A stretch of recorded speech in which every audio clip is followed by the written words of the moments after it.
morning and welcome to WNHH FM's Dateline, New Haven. I'm your host, Paul Bass, inviting you to look behind the headlines on the stories that make our community tick. Justin Elicker is making New Haven tick with a campaign for mayor. He's in the WNHH studio to update us on how it's going. Welcome to WNHH. Welcome back, Justin Elicker. Thanks, Paul. It's good to be here. How you doing, man? I'm good. For mayor? Having fun, hanging out. All right. Enjoying life. All right. Well, it's good to have you on. Tink you. Always good to be here. I told you before on the air that I was very interested in a story in the news this morning, and I wanted to get your take on it. Because one of my favorite things to do when I interview you running is to try to go beyond the fair game of criticizing stuff that an incumbent has done that's fair game that people don't like, to tough decisions you might have to make in the same chair. So let me tell you about the story. We were talking about it. So Bridgeport's been trying to build a casino for years. Matter of fact, the first time Joe Gannon went to jail, and one of my buddies who worked for him, was because of trying to get a casino with Donald Trump. And some work they were doing like that, among larger things they were doing. But anyway, they want to bring a casino. They say they'll create jobs, get some market from New York. And New Haven joined them. When they announced this a couple of years ago, the mayor and the head of the board of alders went down with them, along with Unite Here, the union it's the Yale union that also does casino workers in Nevada. And they said, we support the state giving permission for this casino because it will create a lot of jobs, and they promised to have a job training center in New Haven so that New Haven people can get those jobs. And that brought up a much larger debate with two very legitimate points of view. And I'll just admit I'm completely biased on this. Ever since the 80s and 90s, when the casino industry started getting big in this country, William Safire wrote some very influential articles, at least for me. So Unite Here, strength nationally is that in Nevada, their casino workers are unionized, and those are really good paying jobs, middle class jobs. So they say that, we should develop the casino industry because it does good paying jobs. And that's what the mayor said, is what the board of aldermen said. Alder is saying that we want good jobs for people, and you can't always pick your perfect high-tech companies you want or something. Everything has a downside. Critics say, well, first of all, in this deal, it meant reneging on an agreement we have with the Native American tribes for their casinos. So we would sacrifice money we got from Native American tribes. And people like me always felt like the only reason we didn't think it was evil we allowed casinos in Connecticut was that we were allowing Native American tribes to profit on their land after we had sent them reservations. So not only were we reneging on the Native American tribes, there's always a concern those kind of jobs come with them.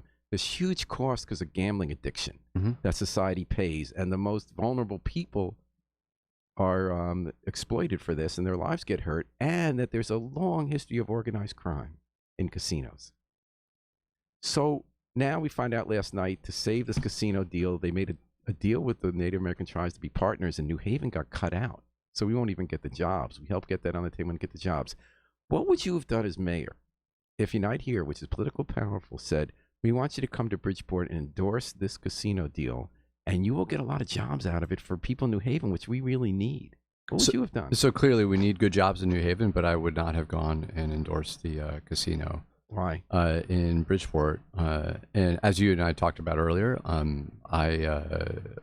didn't read the article this morning, so I don't know all the latest details on this, but this reminds me of the Keno conversation that happened in 2013 as well. Oh, that's right. Yeah. Where the state was desperate for additional revenue and agreed to support Keno being implemented in all over the state as a way to address a revenue problem. And that's where you go into just a restaurant. You can gamble on a building, on an electronic machine. Right. And then Senator Hart supported that too. And so Henry Fernandez, who was running for mayor at the time, made an issue of that as well. Right. He said he didn't want to go for pizza with his son and see someone playing a game on the computer. Yeah. And he I think, very fairly brought up the more important issue, which is the gambling addiction.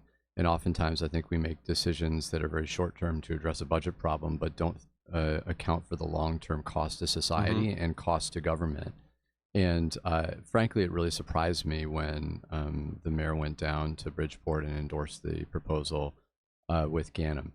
All that being said, if the casino were moving forward, of course I would advocate for New Haven residents to get jobs in the casino, but I don't think that we should be betting our financial future on industry that exploits people. And there's already a number of casinos in Connecticut, and so people have access to them.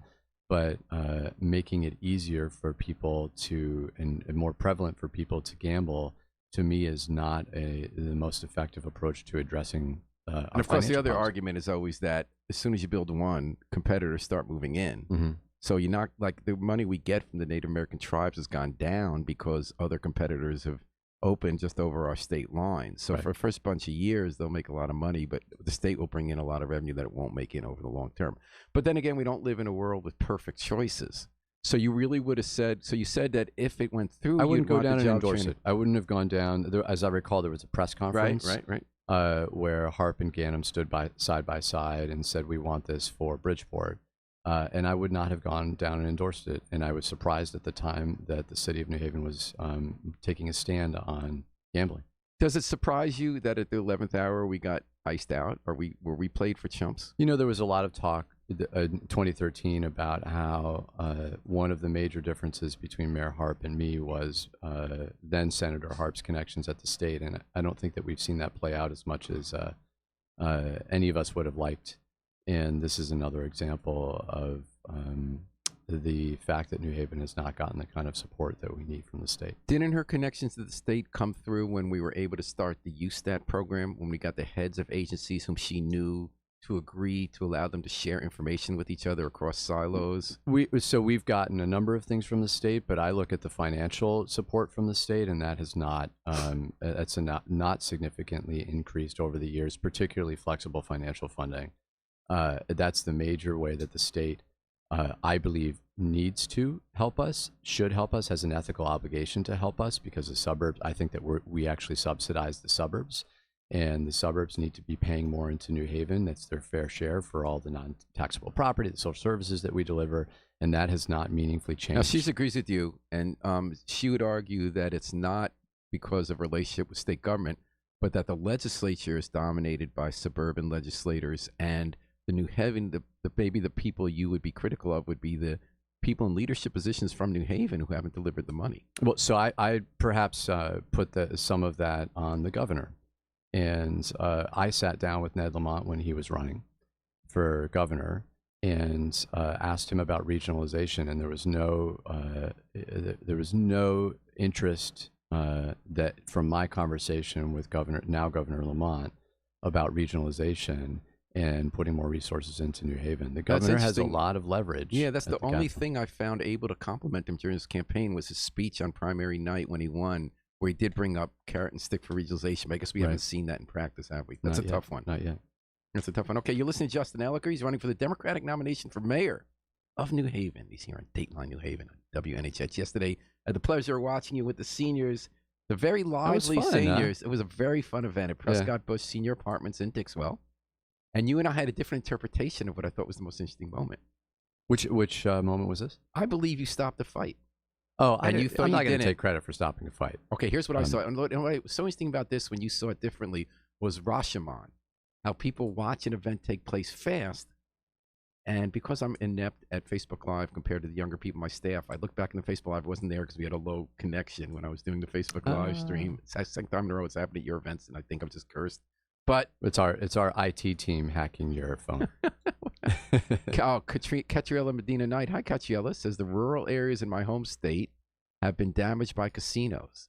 They have seen revenue. However, there's increased alcohol addiction because of it. I didn't even think of that. Thank you, Catriella. Big part of that. Alcohol and drugs and prostitution, by the way. I mean, it's a dirty industry. Yeah. There are many beautiful things that could be brought here, says Catriella. Casinos, that is what Vegas is for. Elicker 2019. Thank you, Catriella, for writing into Dateline New Haven today. So here's what I saw, and I always love this because eyewitness testimony is so tricky. Because two people see the same thing, and they see different things, then you remember it differently from when you saw it.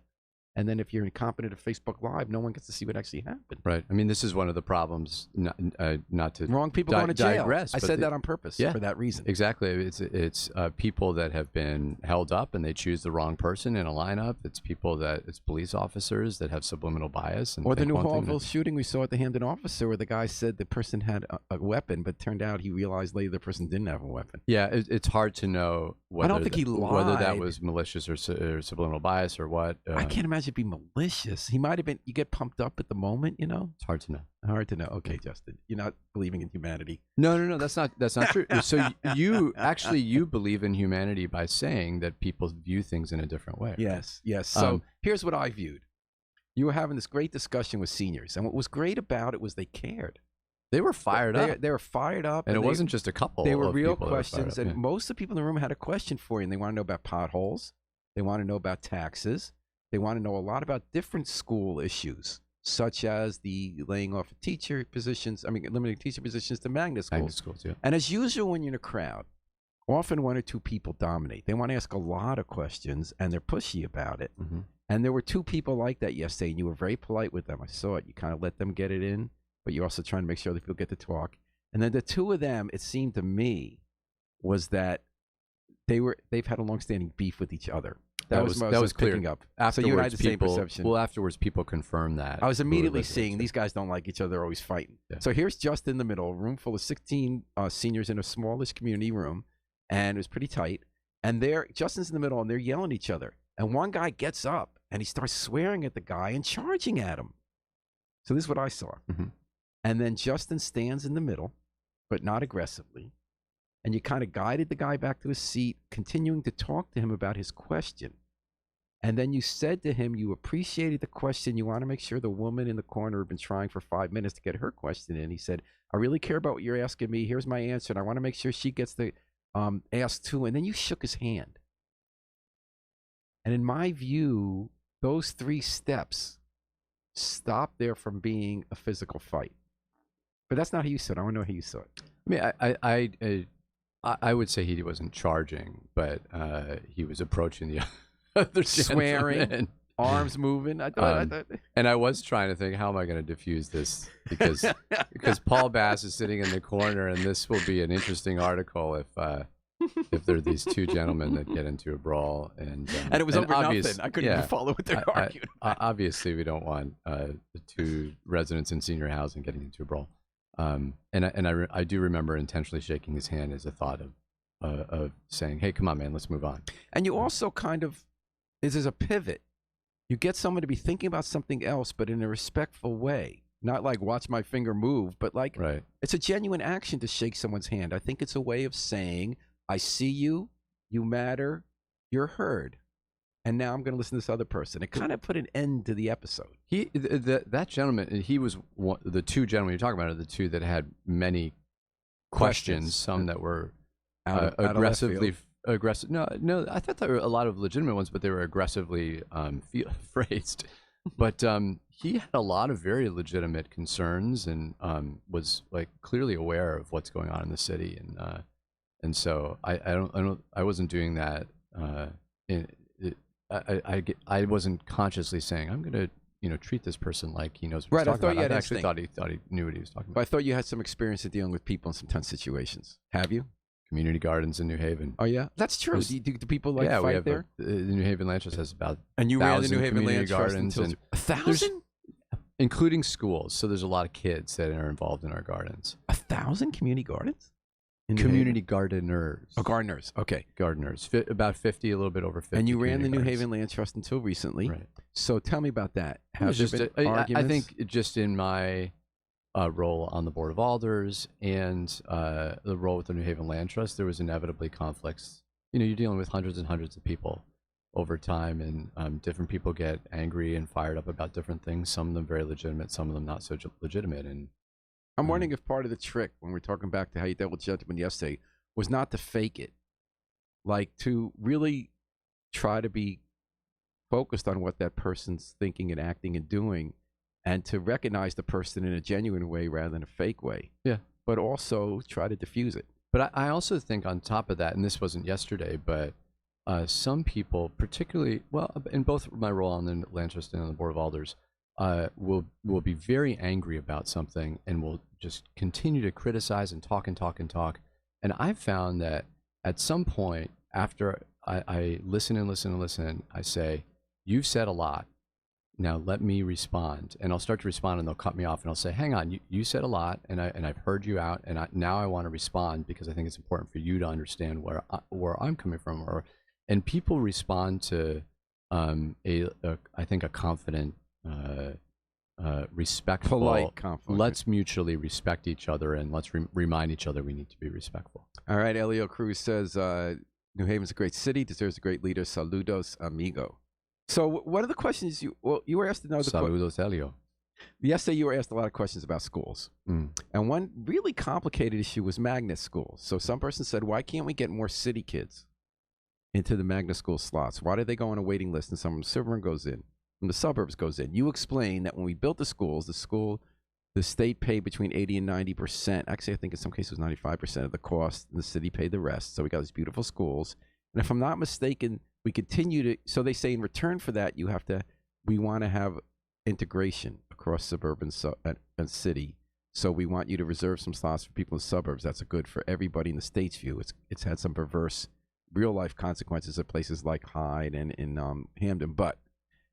So we made that bargain, and plus we continue to get some reimbursement, right, for suburban students who goes to that school, so they can help pay the freight.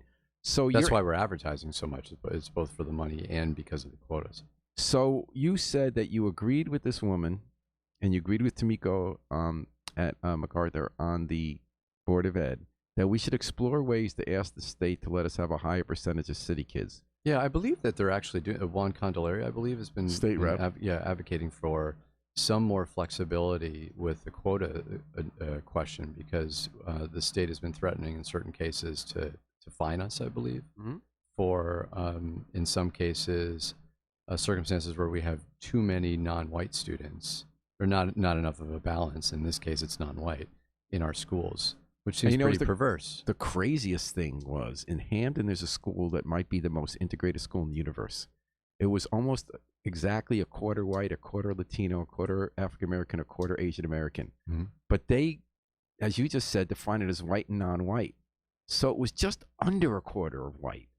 And then they compare that percentage to the racial makeup of the district. So they say that was actually a segregated school, and they actually closed the school. No way, I did not know. And then that. Hyde School, we had this problem where we had to turn away black families in the suburbs in favor of white families in the suburbs, because families had moved out of New Haven to inner ring suburbs and now were called suburban, but they didn't have the right race.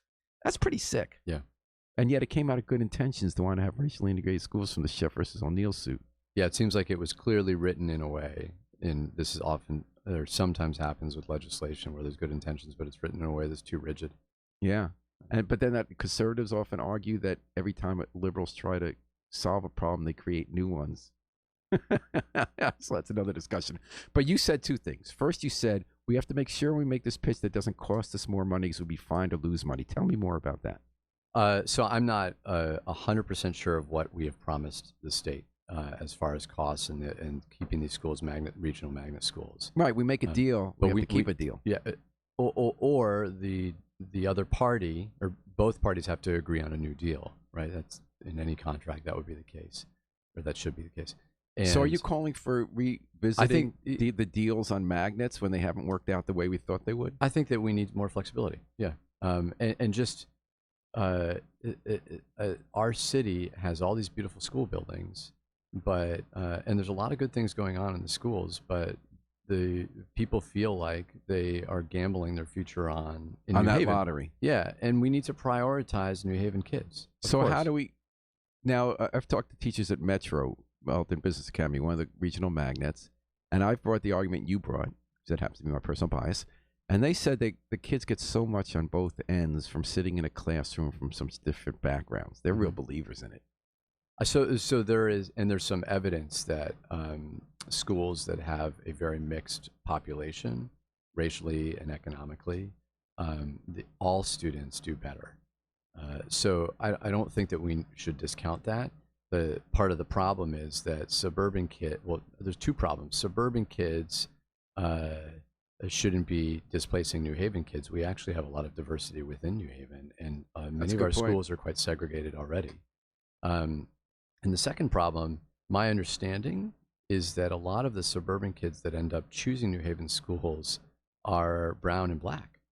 And what I've heard, I haven't done surveys on this, but what I've heard is some of the reason is that children may feel out of place in their own schools in the suburbs. Yeah, and that's New so Haven is a interesting, isn't it? welcoming place. So in many ways, the intention is we're going backwards on what the intention was of this policy of mixing kids from different backgrounds. We should do more research on inner ring suburbs and the families there. It's interesting. So It's a interesting. complex, and there's other complex problems with it as well. Like we're busing kids all over the place, and the cost of that. Well, that gets to the second thing you said significant. that I found interesting yesterday. And this is an old Is argument. the option for neighborhood school. Right. So you Right. said the ultimate solution is to make all the schools good in New Haven. Of course. So people I don't mean, feel... what politician isn't going to say that, right, Paul? Well, I'm not a politician. I've always felt that was the answer. Good. And good. now it's pie in the sky a little bit. But at Not- at the root of our problems with the upset over what district you're moving into. Exactly. The incredible money we spend on busing. Do you know there are families where kids spend 2 hours a day on buses in the same city because they're going all the way from one end to the Yep. other? And it's because parents understandably are desperate. They don't feel there are a lot of good school options. So they're desperate to get the kids into the one they feel is the good one. Natalie and I lived this the few months ago. Well, I guess it was when we were looking at schools earlier this year for our 4-year-old who's going to be entering kindergarten. We visited 7 or 8 schools, and we're really concerned about some schools and liked others. And you put your child's name into the lottery and hope for the best. But that's not.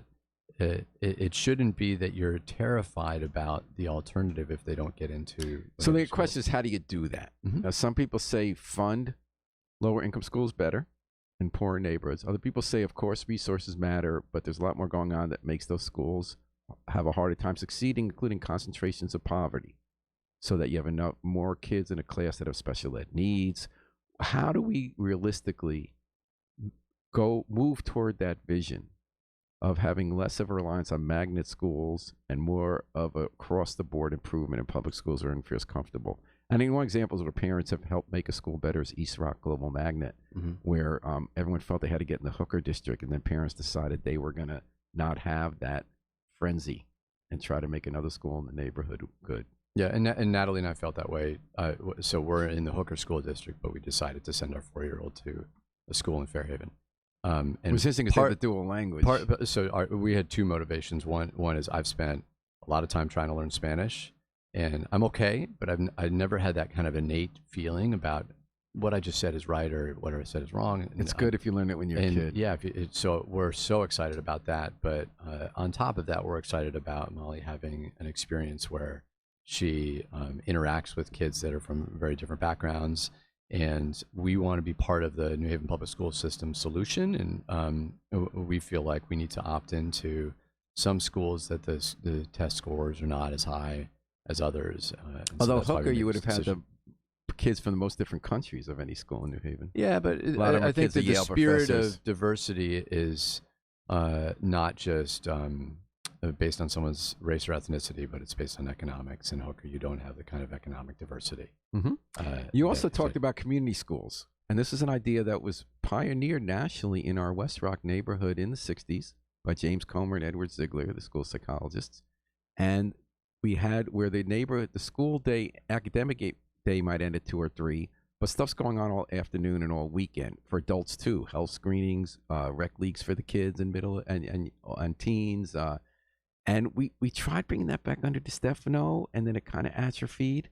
And then Tony Harp got some money for a few years at Lincoln Bassett to make a 7 to 7 school, 7 a.m. with preschool and breakfast, and volunteers helping, I guess it was 7 to 6, doing stuff after school because parents work different kinds of schedules.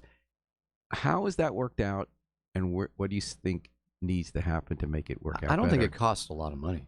And Well, you got to keep buildings open. of course, And it's that's going to cost some heating, money, but security. I think maintenance. it's heating, custodial, and security are the main things, right?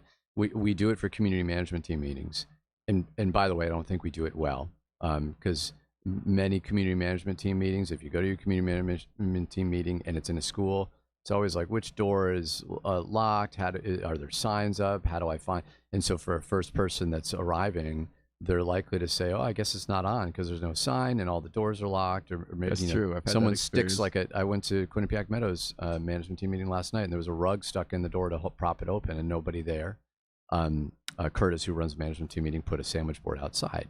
So the community member was proactive, but it's not a perfect model. But I'll give you the example of the New Haven Land Trust and Schooner, where there were some people within the public school system. So Schooner, the New Haven Land Trust took over Schooner, a nonprofit that was struggling. Took over Schooner about 3 years ago, and Schooner needs to be run out of the Sound School, or it would not be successful. The Sound School's on the water. The Schooner's a sailing program. They have piers, and we need indoor space.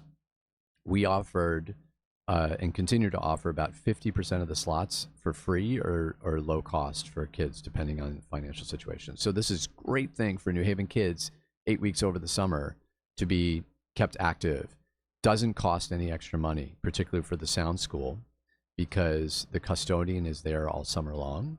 The Sound School is in kind of an unusual spot where it doesn't cost more money to provide. All they need to do is shuffle around and clean the floors at one point. But the Board of Education waited until the 11th hour to give us approval to use the school, and they said we could only use it for 6 weeks. Even though the last 2 weeks in August are weeks where there's not many options available for kids. We were providing an incredible service for many New Haven kids. So why do you think they did that?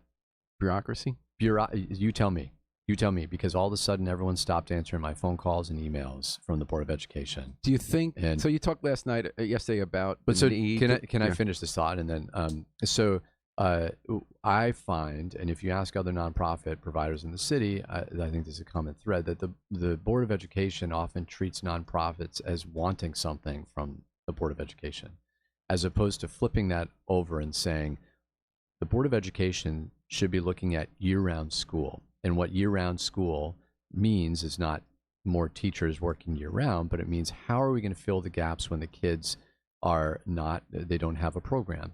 Let's seek out nonprofits. Let's ask them to come into our public schools and provide programming. Let's bring in their own resources. They have staffers. Yeah, exactly. And there's many nonprofits that are, Music Haven, Solar Youth, Squash Haven, et cetera, that are providing high quality programs. So Solar Youth can go into West Rock, right? They've done programs in the schools there, right? And I believe Leap uses schools. There's Leap. There's this. It's a hodgepodge of nonprofits seeking out the city to ask for. What about after-school programs? Same thing, right? And we often spend a lot of money on buildings, and then they don't get used. I mean, New Haven public schools are used half the year, right? If you count weekends and after school in the summer, and they're these world-class schools. Carol Books, school superintendent. If you're mayor, would you want her to stay? I have a policy of not making any comments on who would stay and who would go, because I feel like as I'm running for mayor, it gets too personal and inappropriate. I think half the people are getting fired if Wendy Hamilton becomes mayor. She said, and I don't think she can fire most of them. Just saying that's you have a different position from your opponent. She's going to eliminate all sorts of departments that I think are in the charter and things like that. Yeah. Okay, you're listening. No, I'm not going to eliminate. When you're saying Wendy was thinking about eliminating, correct? Okay, so you want to make this clear that you're not calling for elimination. I just want you said going to eliminate half the, and I want to make clear that Wendy said that correct is what you're saying. Okay, just want to clarify. You're listening to Justin Elicker. That's who's on the air today on Dateline New Haven, WNHS FM. Your home for community radio, 103.5 FM, live streamed at newhavenindependent.org a few weeks ago. The Mayor Harp had a fundraiser at East Rock Brewing, and it was hosted by the Giordano Construction Company. Our reporter Chris Peak was there from the Independent, and the guy who runs the company, Mr. Giordano, had some really interesting things to say. We asked, because everyone there had bought tickets, and they were able to buy up to $1,000 for a ticket because under state law, individuals and political action committees can give up to $1,000 unless you run in public financing, which New Haven has. You've chosen to do that, so you can get only $370 for a person. And you $390 now. Oh, when did that change? A few weeks ago. I didn't know that. I missed that one. There's an article in the Register about it. $390, and you can't take them from from contractors, right, or not? You're allowed to take from contractors. You can take from contractors. You can't take from political action committees. And the spirit of the $390 is that nobody's going to influence you significantly, even if they have some contract. So Mr. Giordano said, we asked him why he's doing the event. He said, I don't care which mayor it is. We've always had a good relationship with the administrations, and why wouldn't we support them? It's our bread and butter. To a large degree, it works both ways, so I don't feel embarrassed or ashamed in any shape or matter to support any credible mayor, and they're all credible, who's running for office. We asked if he worried about a conflict of interest, like you're giving money to someone who gives you contracts. We've been here too long to be accused of that. That is where we work and where we live, and this is what we care about, he said. The reality is that candidates have a certain amount of say in what happens in the city, not necessarily who does it, but it doesn't hurt to be on the right side. I don't know how more delicately to put it without sounding as if that's what it's all about, because it's not. It's just coincidence. What do you think about this guy had to say? I think it wasn't put very delicately. I think he said, and I believe the invitation said, we benefit from the Mayor Harp administration, and I ask you to help support the mayor for re-election. And this is exactly the kind of thing that needs to end in City Hall. You look at the number of municipal employees that have donated significant amounts to the mayor's campaign in 2017, and shortly after they all got raises, and then they donate again in 2018, and the same goes for contractors. And I think what people, what's important to the public is that we have an administration that should choose the best people for the job. But all too often, the people that are chosen are people that donated to a political campaign. And does that mean they're not the best? Not in every circumstance. Sometimes they may be.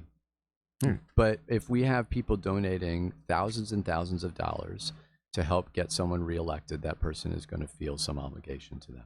Did you? And the fact that Mr. Giordano spelled that out so explicitly, saying this is how it works. He was telling the truth. That's how it works. Yeah, and actually, in many ways, thank you for telling the truth, because this happens so often and people don't. Well, I've heard people saying, we wish there was public financing so we all didn't have to pay the extra fee of giving money to contractors. And this was done, I've heard the same thing. It was done much more aggressively in the DeStefano and DeLito administrations, by the way. This was a hallmark of their fundraising. I think let's look at June 30th as the end of the next fundraising quarter, and let's see if it's still done aggressively. And would you not? I've heard of phone calls being made during work hours to municipal employees asking for I wanted money. to ask you about that. If you get elected and you run for re-election, will you accept donations from your employees? I will continue to participate in the Democracy Fund, and I will accept donations from people that want to donate to my campaign. Okay, so most of the people who give under that $390. So what you'll be doing is nothing different from what Tony Harp's doing. No, that's not accurate.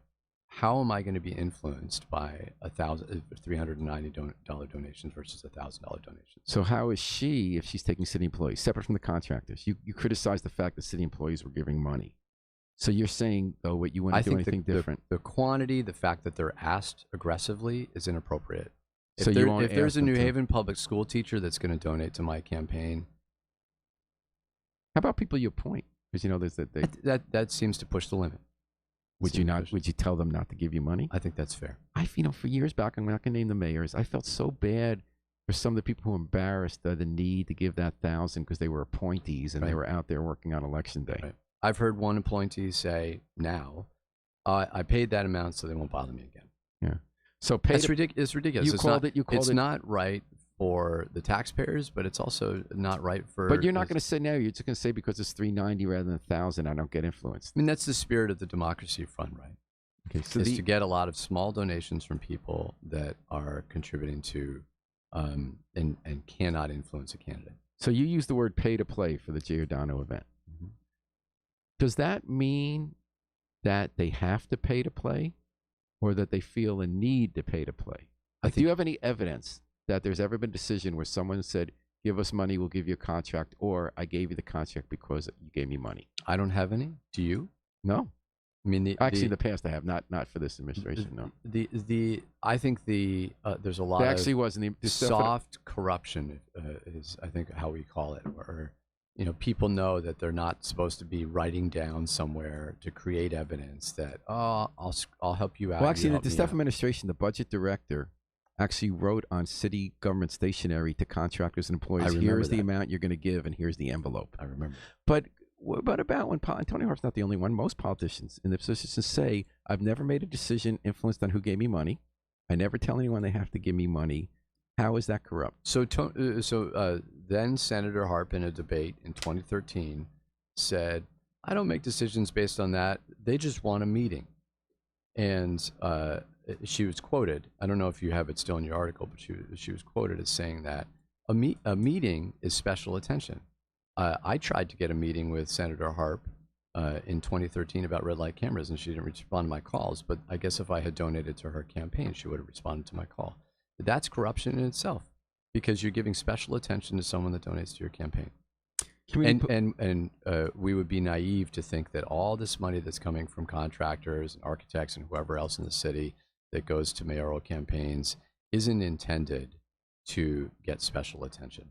And there's maybe not something written on paper saying, if I donate to your campaign, you would give me special attention, but that is the understanding. Mm-hmm. And I think you know that too. You listen to Justin Elicker. Hope you know that too on WNHH-FM, Dateline, New Haven. Policing you get asked a lot about. You said you're not going to talk about whether you would keep certain people in jobs. Whom would you hire as the police chief? Not going to say that. All right, I respect that. Justin. I think it's important to.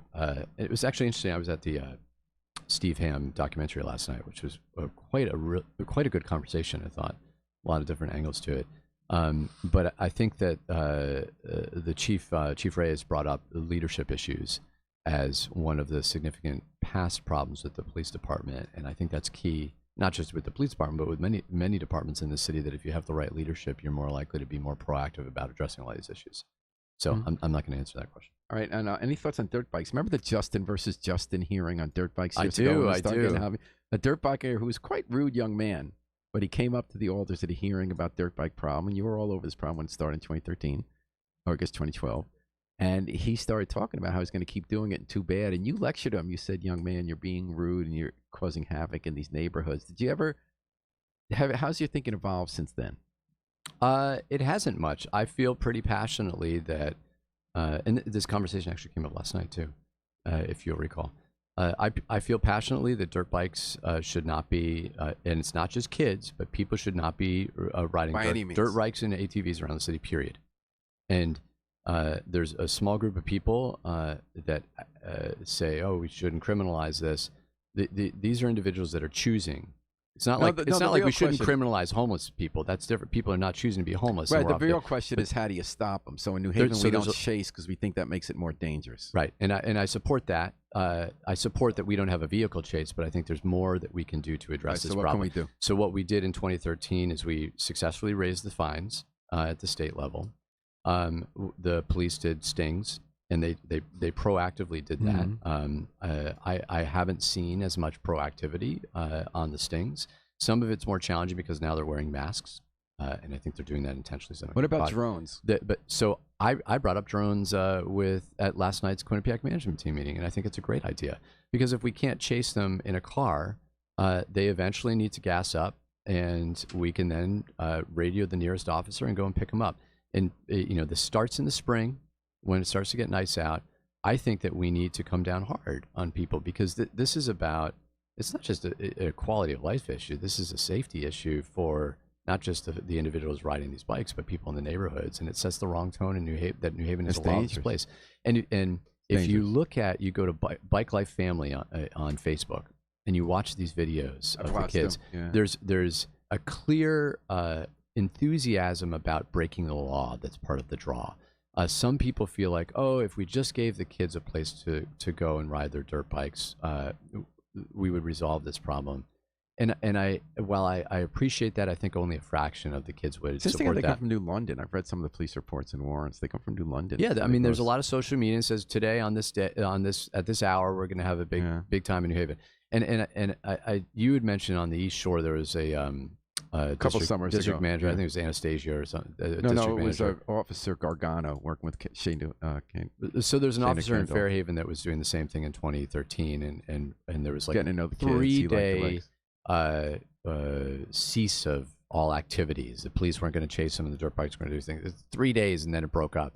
And he offered to bring them to, I think there was one site in Connecticut where they could ride for free, and they just didn't take them up on the offer. The thrill is so I appreciate the spirit of like, we want to address this problem by talking with the kids, sitting down with them and the individuals, giving them legal space to do it.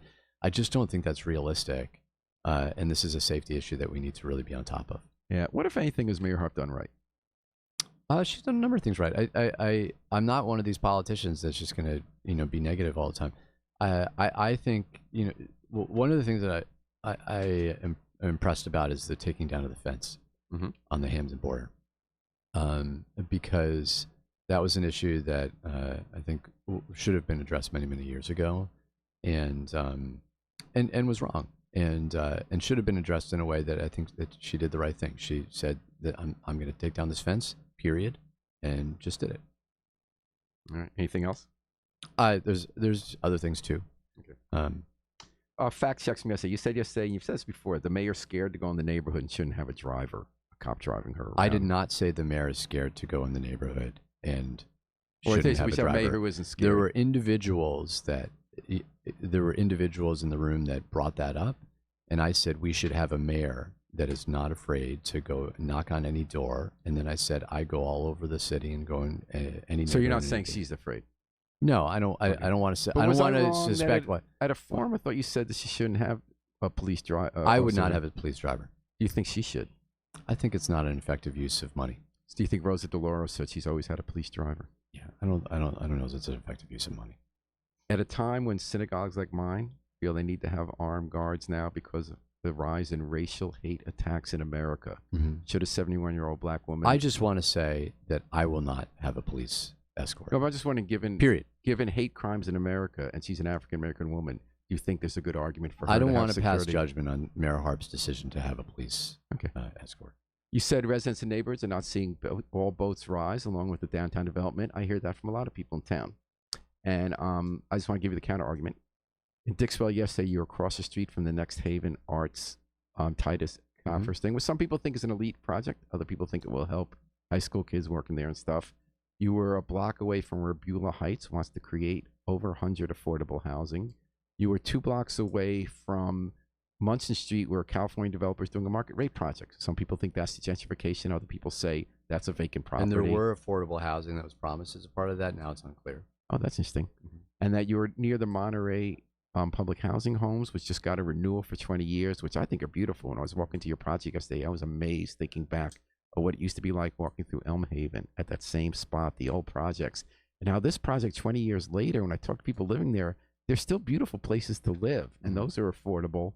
Do you think, and Concorp, which is buying the Dixwell Plaza up and has projects, I think, aimed at people, working people, do you think maybe there is evidence that, at least in that neighborhood, that they're seeing as much benefit and investment? I think there's evidence in every neighborhood that New Haven is hot and that there's investment. Oftentimes I think that we're insecure as a city. And when people come to invest in New Haven, we say, oh, we need to give them this, we need to give them that to invest here. But every week there's an article about some new development. This morning there was an article about Every other the day. House Street. Yeah. So House Street's amazing. Those 2 blocks. We are hot. Those 2 And- blocks are amazing. And so the Titus project, for example, is outside funding. This is not supported by the Oh, city yeah, of New yeah.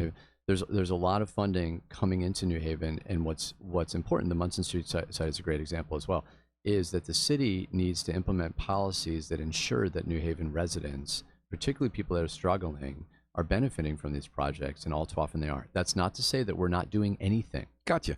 But, So is the best but way this to do common that? theme throughout every single neighborhood in the city is we are forgotten, and it's everything from wanting speed humps to wanting more job opportunities. And we hear that every day in the Independent on the comments section. What's the best way to do that? Do you say to a builder like Randy Salvatore, you got to put 20% affordable housing, and that's going to depend on a dwindling supply of state funds? Do you do what Washington does, which says you're going to have to raise your rents a little bit higher on the market rate and have that subsidized affordable inside? And you brought up something really interesting yesterday, and tell me if I got this right. You talked about how when they define affordable, they use an $80,000 household income, which I think is the regional area median income. Correct. And you thought they should go with a New Haven median income of $37,000. Well, so what I said Right, was you that talked fast. I wasn't sure I we had it right. classify affordable housing as the state definition of it, which is 80% of the area median income, and it's somewhere between $70,000 and $80,000. So a family may the housing that's provided to families the rent is commensurate with a family that a four-person family that earns an income of between $70,000 and $80,000, which when you look at and that's because it includes the region, right? That calculation. New Haven's area median income is $37,000. So there's thousands of people that are not in this category, and we check a box and the mayor's saying, "Oh, look at all this affordable housing that's been created under my watch." Well, that's not affordable to so many. That's really an many, interesting many, issue that many doesn't get brought up a New lot. Haven But what do we residents. mean by affordable? Right. Would And you I've been favor- talking about inclusionary zoning, and I think Would this you is something we include need to more implement. mom and mother-in-law apartments where you can change the zoning so that you can build extra apartments onto your house, or micro apartments, smaller apartments? Yeah. The mayor's concerned about having people squished into too many small places. I think you need to do it right. Right. With zoning, you need to make sure that you're not making unintentional problems. So you need to do this right. But there's a lot of illegal apartments already that exist in the city because of our zoning laws. So our zoning laws are antiquated, and I believe in more density because I think that we shouldn't just be investing in downtown, and the neighborhood should have the ability to increase density. And by the way, this improves the ability of homeowners to increase their revenue. By having like converting a garage to an in-law suite, that sort of thing. Obviously, we need to be cautious about and ensure that the zoning requirements and our inspections by LCI are such that we don't have abusive environments. Right. The more density also gives you more safety, more people on the street, and potentially more small business support. Small businesses. How do you make sure it incentivizes more public transportation? Right now, we have money for 4 inspectors to monitor 25,000 housing units in the city. We get around 6,000, most of them, which are least likely, need the attention because they've agreed to participate in the loan licensing program. How would you fund more inspections? Well, there's about a dozen new positions in this budget, and none of them are new inspectors, and we can more aggressively collect fines to help pay for more inspectors. Right. So it's sort of like the first year you got to invest in it. Mm-hmm. Right.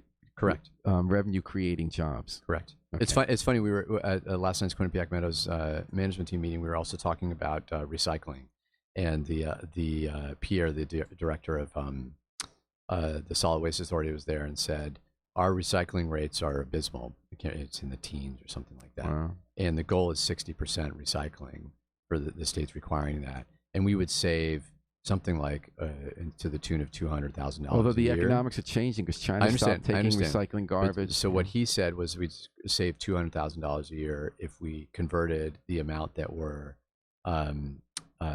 putting into solid waste into recycling. And he was complaining that we used to have the outreach of a position that was a recycling coordinator. And I asked, well, how much does that cost? Because if we hire a person that's going to cost probably around $50,000 salary, plus benefits, I'm getting there. That's going to be well under $200,000. Yeah. And so we need to be inspectors for LCI are the same thing for the health department, and the lead, which the city's backing down on a lot of the lead enforcement, which is unethical, but is also a potential revenue maker for the city. All right, Justin, last fact check on yesterday. You said it was unethical, wasteful spending, and you cited the use of a city credit card by an employee for $11,000 and the discovery of the theft of the man for 20 years who would in the payroll. I thought it was 10, but it was 20. No, it was 15. So we got the money back. We were insured. All big organizations have people. This woman had a drug problem in City Hall, and she was using city credit card, and we got the money back, and she was prosecuted. Mm-hmm. How is that unethical on the part of the city administration if they caught it, got the money back, and the person was prosecuted? I'm referring to the trip to China, the $50,000. And why is that unethical? Now, since Ed Koch in New York in the 80s, every major city, people go abroad, especially to China, to try to drum up fancy business. Hotels and meals. This is not a stewarding of taxpayer dollars that's appropriate. But you think going to China is wrong? And when we have city states, I do when we're laying off here? teachers. I do when we're laying off. But we don't want to teachers. build up the tax base by getting companies here and building up ties with Albertus Magnus. Of course we do, but I can give an example of when I went to the League of Cities. When I was on the board of alders, the city paid for my train ticket. I crashed on my sister's couch. And I think that in this time, particularly the leadership of the city needs to make sure that we're making decisions that are not choosing the fanciest hotel to stay in, but something that's more within reason. We need to have more stricter rules around how much money is spent on travel, what types of hotels that we're staying in, what kind of meals the mayor can purchase if the mayor is choosing to go out with certain people. There's a balance between collecting business and being inappropriate with taxpayer dollars, and that's what I think is unethical. Okay, Justin, before we let you go, what's next in the Justin Elicker campaign?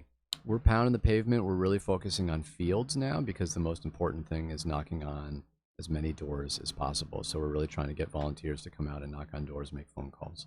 And you got in July is the nominating convention. You're going. Do you think you'll get it? You'll win at the convention, the town endorsement? We're working on it. And given the number of people that are frustrated in New Haven, I think it's a possibility. Then we have a primary in September. Yep. All right, all good. Well, I salute everyone who does serious campaigns for office. I think we need that in our city. We need to have a contest of ideas and give people a chance every 2 years to stick the direction the city wants to go. So, Justin Elicker, thanks so much for coming on Dateline New Haven. Happy to be here. Always a pleasure to have you, and you're welcome back as often as you want to come. Thanks, Paul.